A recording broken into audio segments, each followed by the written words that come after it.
Realme C35 RMX 3511 RMX 3511 Realme C35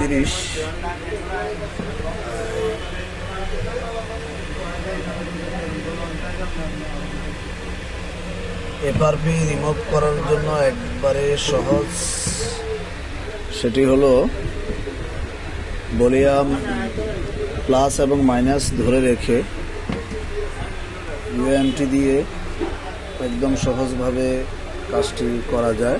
সেটি হলো model select করার পরে ব্যাস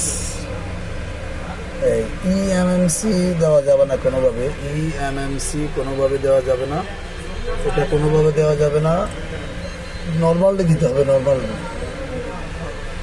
তাহলে আর কোনো রিস্ক থাকবে না। নইলে অনেক সময় রিস্ক হয়ে যায়, সফটওয়্যার অনেক সময় ড্যামেজ হয়ে যাওয়ার সম্ভাবনা থাকে।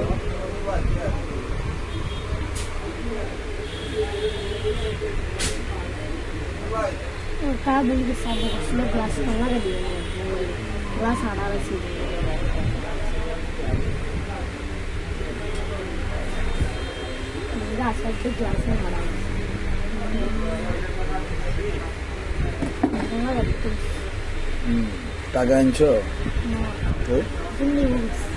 কে? হ্যাঁ,